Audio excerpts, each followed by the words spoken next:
Hello and welcome to your redundancy roadmap from HR Advance. The aim of this webinar is to provide you with some guidelines on the difficult process of workplace redundancies.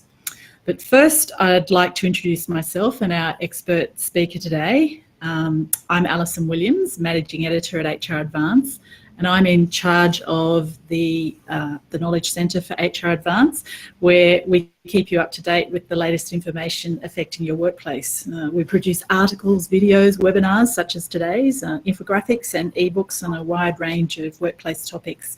And do keep an eye out for our newsletters, or you can just log in directly to HR Advance and click on the Knowledge Centre from the homepage. Now, our topic today is redundancy, and HR Advance also has a number of resources to help you manage redundancies in your workplace. We have a redundancy policy, a redundancy script, and a redundancy checklist, and we also have a range of template correspondence to use in this situation. So don't forget, these are available to you if you are an HR Advance subscriber. So joining me today is HR consultant Gary Champion, and he's speaking to us today from his Canberra office. Gary is the principal of HPA Consulting. They're a national HR consultancy. Gary has a wealth of experience in both the private and public sectors, working in change management and human resource management, and he's run a number of large-scale business reviews which require extensive stakeholder engagement and consultation with staff, and he's advised on restructuring projects which require targeted redundancies and also redeployment. So I've asked Gary to lead you through the redundancy process today, addressing such issues as at what point should you start looking at making redundancies, and how should you choose who to keep and who unfortunately must go. How can you manage the process in the best way for all persons involved so your business can keep functioning? And then what happens after the redundancies take place? And hopefully Gary will also have time to answer some of your pre-webinar questions. So good morning to you, Gary. Thanks, Alison, and hello to everyone. And I hope over the next 45 minutes or so there'll be some interesting information that you'll find useful when you go back to the real job post the webinar. That's fantastic. Thanks, Gary. And so I'm just going to say I'll just hand it over to you at this point, and I'll join you all again at the end. So take it away. Thanks, Alison. So the slide we're looking at the moment is the agenda for today. So it's the broad structure for the discussion. It's a fair bit of territory to cover. Firstly, looking at what is a redundancy, just to make sure we're clear on that setting and what we mean when we say redundancy. Moving into the early signals for businesses that they might be heading into redundancy territory, just to make sure that you've got the radar on and looking for these things, particularly in HR and corporate sort of roles, to assist the line areas in looking out for potential redundancy issues coming down the pipeline. Then a bit about structuring a redundancy process and some of the key considerations there. Some preparations before commencing. We'll probably spend a bit of time there just reinforcing some of the key preparatory steps, because preparations from our experience is just vital in terms of implementation and it being successful, particularly for redundancy circumstances. Then a summary of some of the key success factors around implementing a redundancy program that works. And then finally concluding the process, so it just shouldn't just drift off and peter out. There's some things that you should think about and do around wrapping up the process and making that clear to people. So those 6 points are where we're heading through today, and I'll just keep moving on into the first bit about what's a redundancy. So what is a redundancy? It happens when an employer either doesn't need an employee's job to be done anymore, or becomes insolvent or bankrupt. And for most of the people that we work with, it's the first dot point around don't need the work but to be done anymore for a variety of reasons, and we'll talk a bit more about that on the next point there. So it can happen when new technology is introduced, so workers are replaced by machines, and we've seen a bit more of that in the broader employment market for sure, particularly of recent times. Slowdowns due to lower sales or productions, and people that are in industries where they've got where they import or export goods would see the sensitivities around speed of sales or production linked to exchange rates and things like that. Or it simply closes down or relocates interstate or overseas. And often it's where it's restructuring or reorganising because of a merger or a takeover that happens. So there's a variety of circumstances where redundancy might come into play. So what is a redundancy? Well, a genuine redundancy is when the person's job doesn't need to be done anymore. That's probably pretty obvious to most people. And also, but that the employer has followed any consultative or consultation requirements in the award or other agreements that are applicable to their employees. And it's probably that second point that people don't think about in general terms until often too late, and that can get them into trouble. And we'll talk a bit more about that a little later, but I thought I'd just signal that early. When an employee's dismissal is a genuine redundancy, so those 2 points are covered off appropriately and completely, the employee isn't able to make an unfair dismissal claim. So that's the important industrial point to make early on. What isn't a redundancy? And a dismissal is not a genuine redundancy if the employer still needs the job to be done by someone. For example, plans to hire someone else to do the job, or they haven't followed relevant requirements. I mentioned earlier about the consultation as required under the employment arrangements, or could reasonably, in the circumstances, have given the employee another job elsewhere within the business or a related entity. And it's not very often that people don't follow those points, but it's important to know that if you don't follow those key points, you know, it may not be or will not be a genuine redundancy. You've missed a step, and you might find yourself in strife at that point. So what are some of the early signals for businesses they might be heading into redundancy territory? So some of the early signals for a business might be things like employee costs are rising at a faster rate than revenue or earnings, and that there's a crossover point that you can see coming in the short to medium term. Steadily decreasing demand for some products or services, probably linked to the first one as well. There's a business merger or takeover in the offing, and often when you see those things, they're taking over to make adjustments around scale of production or scale of services. And often within merged businesses, there's similar back office functions, and typically in a business merger, those corporate or back office or support functions are an initial target for redundancies. For example, you might have 2 sets of accounts payable teams. You might have 2 lots of HR people, for example. Or alternatively, and additionally, maybe the introduction of new technology or systems. And they're obviously increasingly become an important way people deliver services and products to people.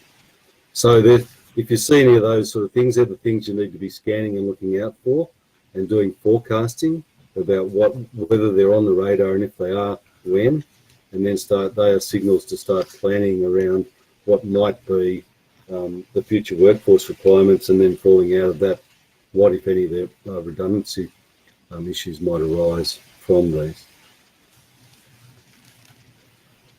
Okay, structuring a redundancy process is a rationale for change. This is something that I think people need to spend a lot of time on. A lot of people just say, well, we've identified that we've run out of budget in next financial year, which is in 3 months' time, we're not going to have enough money to run the business. Well, it's a pretty simplistic model, and the question that typically comes back to that is, well, what have you been doing for the last 12 months, 24 months? Why haven't you forecast this a bit earlier? Why haven't you taken steps to make necessary adjustments before you've ended up in a redundancy circumstance? So looking out early for those things that I mentioned just previously, and then building a solid business case and rationale, we think is really important. Because once you lock the rationale in, it's only in exceptional circumstances where things will shift around it all. So you've got to be really clear and consistent on why you're doing what you're doing, because redundancy circumstances, as we all know, are sensitive, emotional, and difficult. And you don't want to be moving around or unclear as to what the business rationale is, and shifting that partway through the process unless there's a really, really good reason for it. And that might turn up through the consultative process, perhaps, that we'll talk about shortly. So firstly, clearly define what's going on in the business, specifically what's changed, why it's changing, and the future scenarios that are likely for the business if it's not addressed. And so get really clear on the scale of financial or functional change that needs to occur and by when, and what are the business, client and employee related risks that need to be considered and managed. And I suppose another point on this rationale side of things is that lots of people focus on the business and the employee, and often the client bit is missed in our experience. And we did, for example, some work with a local cultural institution. It's a government entity, and they deal with the arts and theatre community on a regular basis. And they needed to be really clear on their communications to their clients, because employees were in regular, like daily contact with clients, and they wanted to make sure that the clients knew at about the same time as the employees knew, so that about the redundancy process and the information they could provide at that stage, so that they didn't get any media, or minimised, I guess, media backlash, or in the case of the government entity that it was, noise with government ministers and local members. So it's really important to think about what are the risks for those three categories, and not just focus on the business or the employee, and work those through and be pretty open to considering what options there might be. Don't rule things out just out of hand. Where it's possible, if once you've started to build the business case up, or as you build the business case up, try and test it with trusted advisors, trusted from the perspective that they've got expertise that can help you to confirm your analysis or assessment, and trusted from the perspective that they can keep information that to this point in time is highly sensitive and needs to be worked through completely before it's started to be communicated to other people. So people like the management team in larger organisations, accountants, bookkeeper maybe, or maybe even a mentor or coach or other business owner might be sources of where you can test your thinking about what you're looking at and what the implications might be, whether you've covered those business, client and employee risks off adequately, and whether there's others that you might need to take into account. And also the financial modelling, have you got it right? And your analysis of where the changes are going to take place, have you got it right, or are there options? But once you've been through those key steps, you need to then lock it down and confirm the analysis, because once you've started to operate off the back of that, it's a bit too late to then have to back it up and sort of say, well, sorry, got it wrong, we'll start again. So you want to be confident you're starting in the right place. Okay, so having done the analysis and worked out where the impact points are in terms of the overall business, then you need to work through the structure and functions and roles in the organisation. So where are the likely costs and savings needing to come from in relation to the staff reductions and cost reductions that are required? Where are the functions, roles and people that are unaffected? And people just tend to focus on the affected people, and I get that, and that's a reasonable and important starting point. But you need to be able to be clear in your communications that we'll get to shortly about who aren't in scope, so that you can have the conversations and you can settle the organisation down around the in-scope and the out-scope right at the start. And I think that's an area where people sort of don't spend enough time and focus on, and I think it's important to keep who's in and who's out quite clear at the start. It also assumes, and plenty of places that we go and work in, this is unfortunately the case, that they're not absolutely clear on who does what and exactly what the roles are now as opposed to what they were when the role was set up. And so I guess that points at the need to continually work on keeping your roles, your position descriptions, your org charts, functional statements for people pretty clear and tidy, because when you get to a point like this, you don't want to be working off assumption or inference or data that's old and doesn't reflect what's going on at the moment. So for people that are working in small and medium businesses and also in large businesses, keep your structures and roles clear, because if you bump into a situation like this, they're vitally important that they're right and you understand them. they need to establish a clear picture of affected roles, people and related obligations. And this is where your industrial framework comes into play. So the employment framework sets a lot of these terms and conditions that need to be worked through on this in a redundancy process. So the employment framework, typically an award or your EA, maybe if you're working on common law contracts, the contract as well. Looking to work through the redundancy costs that flow out of that, and we'll talk a bit more about those shortly. The entitlement costs, which are the accrued leave and those sorts of things that we'll talk about shortly, and also the timing for payment, because the cost impact can be significant and the timing for the payment might need to be carefully thought about in terms of its position within the financial year, and running perhaps, for example, redundancy processes across 2 financial years might be advantageous for some people, but you need to understand the quantum and the timing options so that you don't run yourself short, particularly in small business from a cash flow perspective. Just moving on now to the redundancy and the redundancy pay side of things. The redundancy payment calculation, so the redundancy component, is based on years of continuous service. In terms of generally speaking, unpaid leave doesn't count, but also doesn't break the continuity of service. And that's approved unpaid leave, so like mat leave or leave to take a year off to travel overseas, those sorts of things.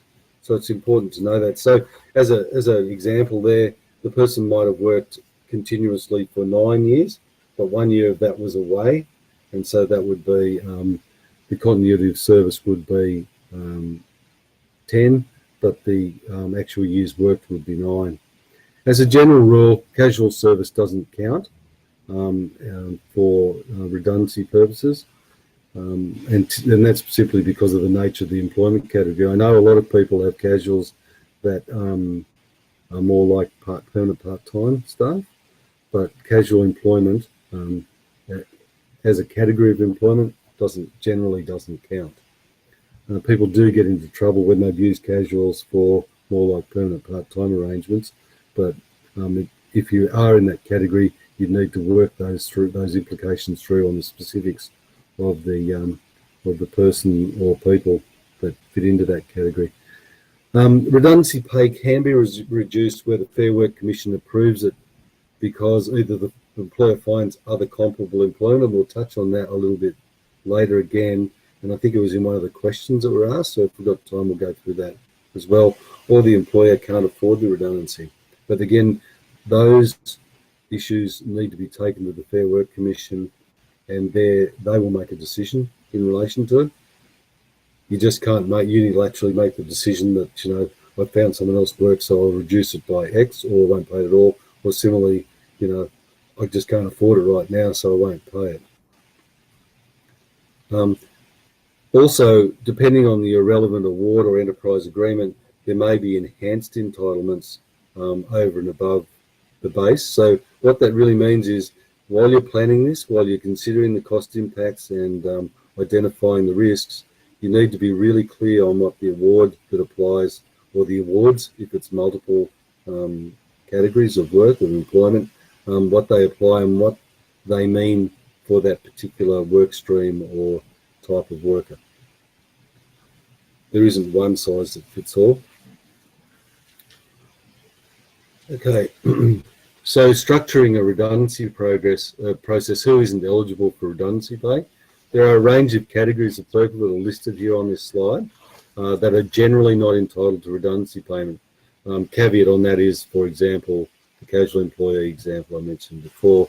So people with less than 12 months continuous employment, seasonal term or project-based people, employees terminated due to serious misconduct, the casuals we talked about earlier, trainees whose engagement is limited to the length of their training agreement, similarly apprentices, and also, unless provided for in a relevant award or enterprise agreement, employees of a small business, that is with less than 15 employees. Now, one caveat I'd make about that is that if you're looking to make someone redundant and they're mid a contract or mid a period of employment, you would need to check on that if it's at the natural expiration of the contract or the traineeship. That's pretty clear cut, I think. But if it's midstream, then I think you need to make sure you've got proper advice in that regard. And also, one thing to look at is some people roll contracts for employees, and again, the individual circumstances of someone that you're considering to make redundant, if they've been on a set of rolling contracts over a number of years, say a 12-month contract over 2 or 3 years, renewed every 12 months, would need to be looked at carefully in terms of whether or not they have an entitlement or not. Okay, other termination entitlements include a notice or payment in lieu of notice. I'll come back to that in a sec. Accrued annual leave credits, accrued long service leave credits, and I noticed that there was a question about this in the questions that I received from HR Advance. I can talk about that briefly at the end if we've got time, but they may be entitled, depending on the state and the long service leave legislation that applies in the state or territory, people may be entitled to a pro rata payment where the termination is due to redundancy. So I guess the key point there is know your long service leave legislation for the employees in the state or territory that you work in, because they're not all the same. And personal leave credits don't get paid out as a general rule unless there's an entitlement that exists under a relevant award or enterprise agreement. So we don't see it often, but we have seen examples where personal leave credits get fully paid out, or for other people under some agreements, they get paid out up to a maximum number of days or hours. So if you're trying to calculate the termination entitlements, you need to be really clear on what applies to that, particularly if you've got people that have been working with you for a long time, because that might be a big cost that you may not have been prepared for when you did a first look at the board calculations for the redundancy process. So the notice, I mentioned earlier, notice or payment in lieu of notice.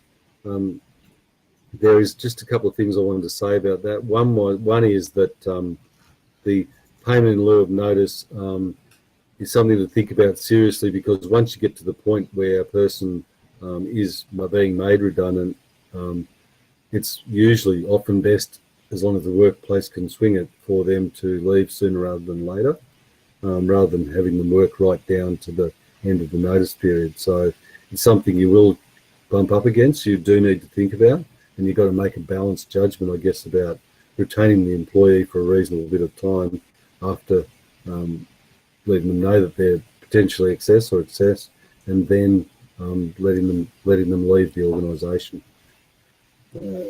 Okay. So the consultation bit, I mentioned this earlier on, that we would come back to this and spend a little bit of time on it. It's the bit that I think people struggle most with, and they can do the back office calculations, they can do the planning, that's pretty contained, that's pretty defined. It can be a pretty remote in that it's really just numbers and positions and all the rest of it. But when you get down to the consultation point, that's where you actually start interacting with people. And I think that this is where it gets most challenging for managers and for HR people alike. First point there is you've got to determine whether your consultation, where it's got to begin, whether it begins before or after a decision's been made. Now, from our experience, the majority of places require consultation to begin after a definite management decision's been taken to make some changes to the structure of the workforce, and that this is likely to adjust roles, responsibilities, and may result in some redundancies. There are some that we've seen that are more problematic than that, and they seek or require the organisation to begin consultation before a decision has been made. And the best example I can give you is that some of the larger government agencies that we've worked with, they have agreements between staff and particularly the CPSU. and some of their agreements require them at the point that they're thinking that they might make a decision about something, that they then need to go and talk to staff, and so it's a two-step process at least. So we worked with a major government department that was looking to downsize by about 900 people over about a 12-month period. And so they went out in two waves with their managers. The first wave was, we need to do something. We think, broadly speaking, we need to reduce by this much.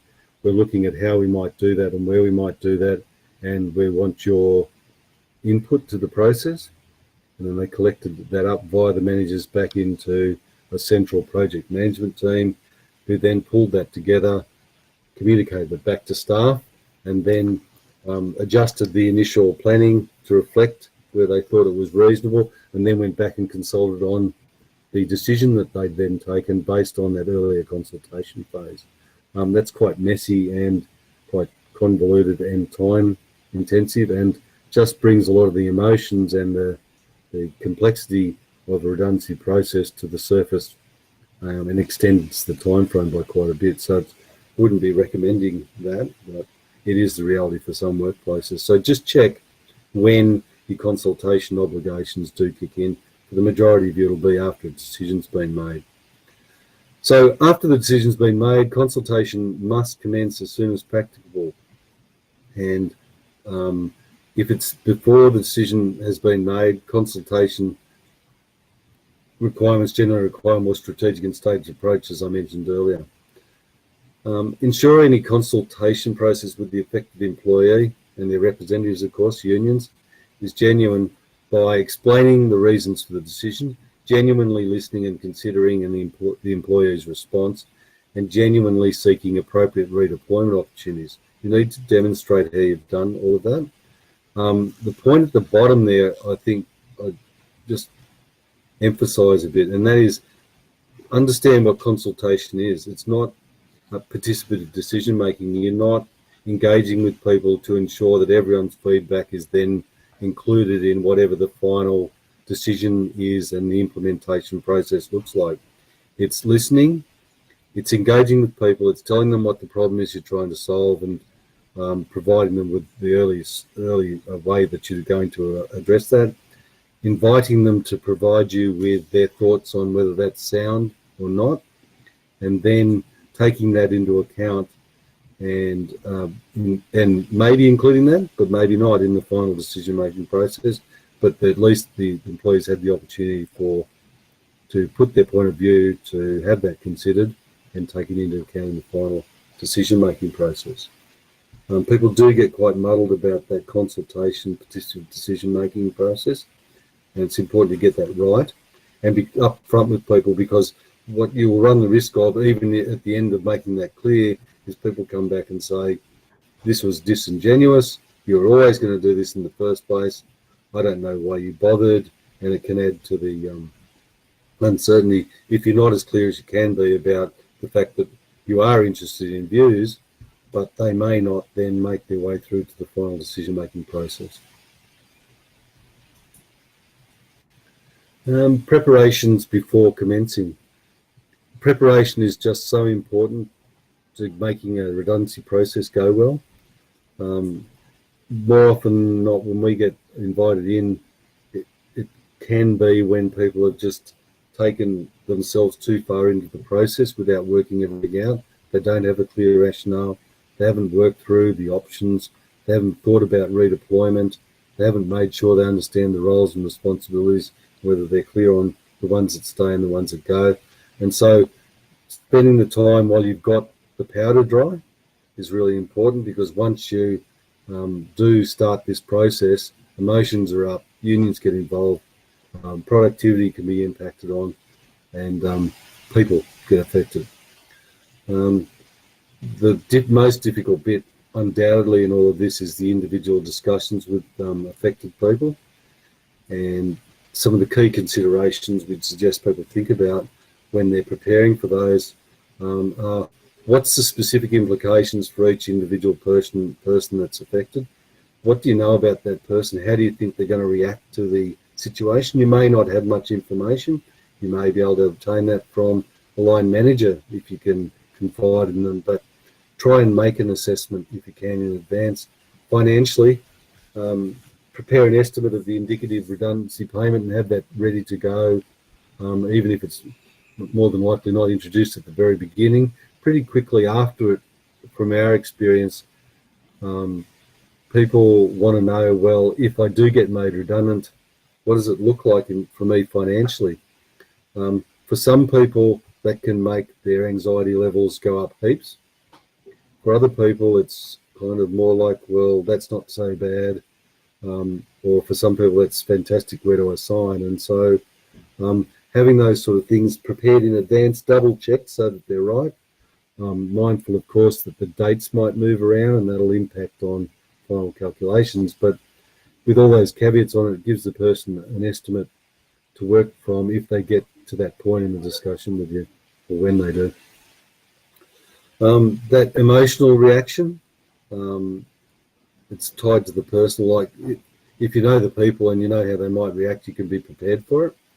And post-discussion arrangements, so it's not just the discussion you have, but if the person reacts well or doesn't react well straight after the conversation, what's the plan? Are they going to go just send them all back to work? Is it open to you to make a judgment call and say, well, maybe take the rest of the day off? Have you lined up the EAP support, the Employee Assistance Program support, if you've got that, or someone that these people can talk to? Those are some of the things that you need to think about. One thing I would say is that once the people, if you're going to have your conversations with people, and I know there's no exact right answer to this, but from my experience, don't have these conversations on a Friday.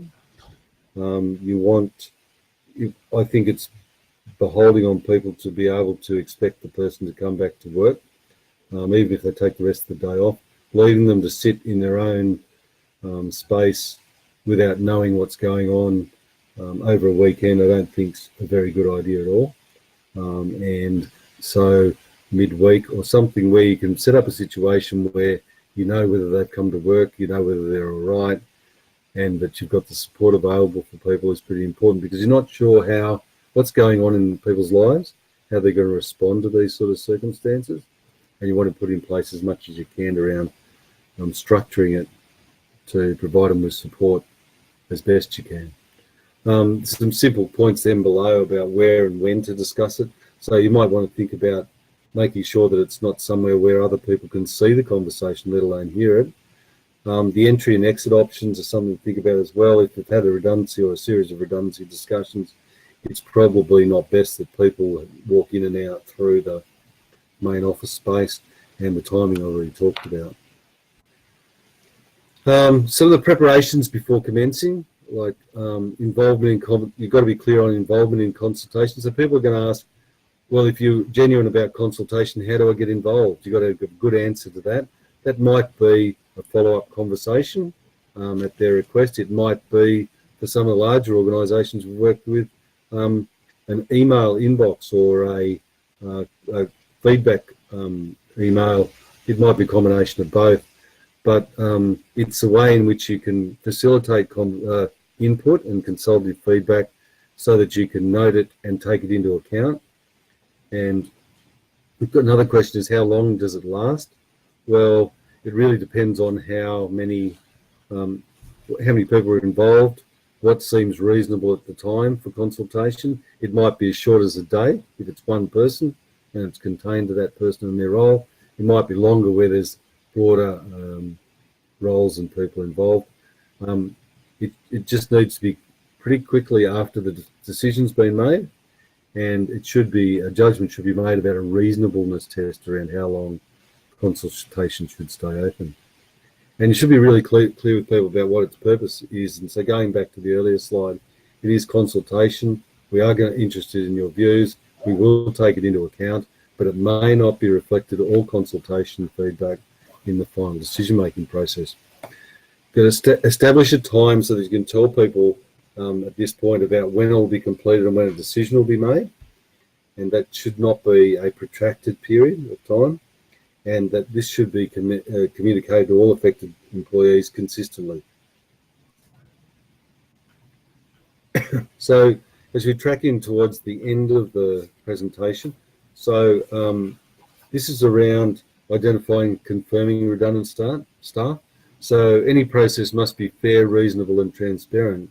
Remember, you're selecting redundant staff, not running a recruitment process. So it's actually selecting people out, not selecting people in. Look to and people often talk about running merit selection or recruitment processes. We think it's important that you make sure that it's a placement, called a placement process, so that people don't get confused with merit-based selection exercises or necessarily, something that they're used to going through, as part of a coming into an organisation or seeking a promotion process. You should look to retain those staff best suited to the future direction of the business. In an exercise like this, if you're getting less people, you want to make sure you keep the best people. So factors that might be used as making assessment and expressed and communicated to people would be the existing skill set match, the ability to retrain people and their capability and their preponderance in the past to being able to be retrained or taking on new roles, and also performance indicators. And that's really things that come through, particularly in performance discussions, if you have them with people, around how they've been going, and using those, for example, as a set of things that you could explain to people are the criteria against which we're going to make assessments about those that will be retaining the organisation and those that would leave. Discuss with staff what their preferences might be. This doesn't have to be agreed, but could be an important consideration in the final decision making. You need to be careful here. A lot of places in Canberra, particularly the federal government agencies, get a budget reduction that drives a redundancy program, and they go basically out to staff and say, who wants to go? And once you've done that, you've lost control, and we would never recommend a hands-up process, because then you tend to lose control. The criteria becomes murky. You're driving at a bottom line dollar figure, and people's expectations are, if I put my hand up, I'm going to go, and then they get their sights set on the estimate, and then they start saying, well, they get almost disappointed. Well, no, not almost. Lots of people are disappointed if they don't actually, if they end up with a job at the end of the day, and that's really not what this exercise should be all about. It should be retaining good people and letting go people that are not the best fit based on your assessment for what you need for the business in that role going forward. Then you need to notify affected staff regarding redeployment outcomes. So they need to know where they stand. I was identified as potentially redundant. We've been through a redeployment process and they found nothing for me, so you're told at that point. And then coming out of that is generally pretty quickly a notification to people that they're now redundant. And this is the impact, this is the timing, and this is the support arrangements for people who find themselves in that circumstance. So the key success factors we think in terms of running a redundancy program that is fit for purpose and achieves a good outcome for people is clear rationale and evidence base established right at the start before you start talking to anyone about anything. Developing a detailed plan, a bit like a project plan, across all key components before doing anything. Communicate clearly, completely and consistently and regularly with affected employees and those not in scope, so they know that they're not in scope and reinforced with that. Keep pace in the process, don't go up and down, and that's why the planning at the beginning is important. Once you open up this issue, you need to keep moving it forward. Play the ball, not the person, so you're looking for the best fit in terms of roles and capability. You're not playing personalities. That can be hard. Treat people as you'd like to be treated. People need to understand what, why, and when, not necessarily agree with it. And that's the important point. This is not a popularity competition, and it's not an agreement at the end of the day competition. It's about the best you should aim for is that people understand what, why, and when, and how things are happening, even though it may not be their preferred circumstance. Listen closely during the consultation process and reflect those issues that are identified back to people. prior to completion. Address key issues through consultation and make sure you evidence that with discussions or with written communications or both. Make a final decision and communicate it and get on with it. Enact it as quickly as possible. So once you get to the end of it, people have left the organisation and it's day one after the last of the people that have been affected have left. It's important to confirm that it's completed to people that are remaining. Establish some key messages focusing on the future outlook post-change and where the changes are occurring and how they're going to be implemented and over what time frame. What has and will not be changing, and those are things like client service ethic, values, mission, those sorts of things don't change. Acknowledge the value of where the business has come from and the contribution of those who have left. Look to highlight or identify any additional new training or retraining requirements that might match up with changes to the way the business does its work, and understand that change affects everyone differently and remaining staff can also find it difficult to deal with. Have your managers and if you've got an EAP looking out for those sort of signs that people remain unsettled, even though it's been announced the process is complete. So I think, Alison, that takes us back to questions. So do I hand back to Yes. you? Yes, it does, Gary. We're going, I think, fairly well. I mean, we probably haven't got that much time left, but I think it would be good if we could take some questions. I would just like to really say that I appreciated all the practical tips that you brought to us in that presentation, especially around the human side of things and very much the importance of communicating exactly what's going on. So I really do thank you for that. So look, I will just hand that back to you for if you can just run through quickly some of the questions that we took from you, the audience, prior to the webinar. Thanks, Gary. Okay, thanks, Alison. I'll be quick with these, mindful of time. So one of the questions was, what are the obligations of the buyer of a business who doesn't intend to retain existing staff? And just a couple of things about this. It really depends on each business case. The buyer is required to notify the seller of the business that they do not require the staff, and the termination issues then rest with the seller as a general case. But if you do choose to take the employees and wish to terminate after the purchase of the business, your obligations will depend on whether there's been a thing called a transfer of business or not for the purposes of the Fair Work Act. And I would say if you're taking over a business, the first step I would do is to speak to someone about whether or not the way you're intending to do it could be determined to be a transfer of business or not for the purposes of the Fair Work Act. Because what's some of the implications mean that some entitlements automatically transfer if there is a transfer of business with a transferring employee to the new employer, like personal leave, flexible work arrangements and parental leave. But a new employer probably doesn't have to recognise entitlements such as redundancy, annual leave, on-service leave, unfair dismissal and notice of termination, because that resides with the former employer. So the big take out of that is if you are merging with another entity, I would seek advice early about whether there's transmission of business impact or not. How do I go about making a full-time position redundant in order to replace it with a part-time one? Well, this comes down to your planning process regarding what changes you're wishing to make. The question is, if I've got a role and I want to make it part-time because that fits the business requirements, the rationale's sound, I can provide evidence and support my decision-making process, well, of course, you can make a full-time position redundant and replace it with a part-time one. Some of the questions that you'd have is, like, if that's not just one position, if it's, say, 3 or 4 positions that you're wanting to make part-time, the question would probably be raised, well, could you facilitate a full-time job, albeit less, and still deliver the same outcomes? If it's one role, and it's making it part-time, of course, then you'd be in a position where you'd need to ask the person in it at the moment, would they take on the job in a part-time role? So you just need to be careful about that. What do you do if there's only one role but multiple people being made redundant? Well, you can manage the process. I talked about the criteria before, making the criteria clear and overt to people, and then you can make decisions about, if you've got 10 people currently and 8 roles going forward, which staff you want to retain based on that criteria, and you can make that judgment, and which ones are not to be continued.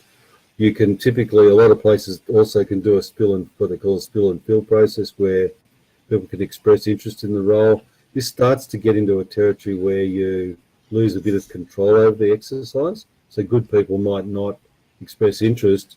People that may be not performing as well may express interest, and then you find yourself in that difficult decision-making point. So you can make decisions based around criteria. You can ask people for their interest, and the method I mentioned before about hands up is another option, but I mentioned the pitfalls of that from my perspective earlier. Can you make redundant your most problematic employee in a team of equals? It's similarly if you're reducing numbers like in the previous question. So as long as the issue that is making the person problematic, in your view,